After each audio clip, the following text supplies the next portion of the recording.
war between Tantal and Neith.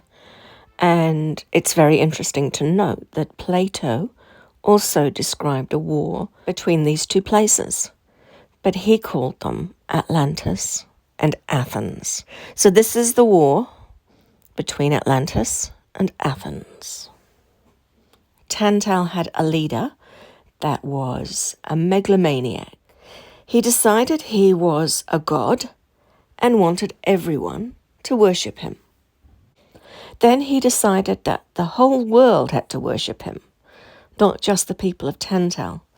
And so he started to attack and conquer the primitive settlements nearby. And he got further and further afield.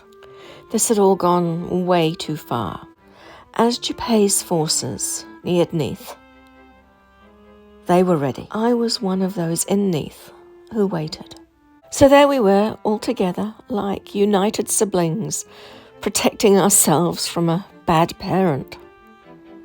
Jupei's force eventually attacked. They made their first move by sending a glowing ball through the air aimed directly at the center of Neith. So this glowing ball was launched. It moved in an arch towards us, much in the same way that a cannonball would approach its target. I assume from this approach that the weapon neither used targeting technology nor did it have its own mechanism for flight. Anyway, the glowing ball thing, it flew towards us through the air, and of course we were terrified.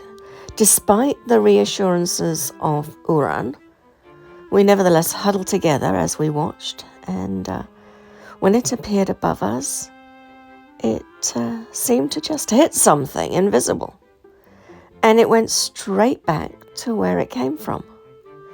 As it hit the water from where it was launched, it exploded with enormous force. If the attackers who'd launched it hadn't moved their boat after launching the device, then when it had come back, it would simply have destroyed them. The strikes that came later were not as fortunate as the first boat, since some of them didn't move and were in the same location when the device returned to them. But they soon learned to move away quickly once they'd launched. They tried launching at different angles and to different locations within Neith, but the result was the same. And the closer they got to the launch, the less time they had to get away. So they learned that lesson really quickly as well. They bombarded us for about 6 hours initially. Then they stopped and waited. They waited for a few days, and then they started again. I don't know if they needed to get more supplies or if they were trying to tweak the weapons or what. But after a few days, the bombardment resumed. This time it was 1 per hour, approximately, and aimed at one specific location, maybe trying to create a weakness. This continued day and night for weeks. It is difficult to sleep through it. But we did have the resources, food and water, etc., to last us out indefinitely, so they weren't able to use that technique of starving us out. But they certainly made the whole thing very unpleasant. Because of the lack of sleep, we started to take turns going into one of our underground storage chambers in order to get away from the noise and get some sleep. There was a vertical shaft from our main building that went deep underground, and it was well ventilated. And it was where we kept our technology till we needed it, plus all our various resources. So we set up a few beds and we took turns sleeping down there, and that worked quite well. After weeks and weeks of this treatment, it suddenly stopped. They continued to lurk, however, and we continued to watch them. They seemed to be waiting for something.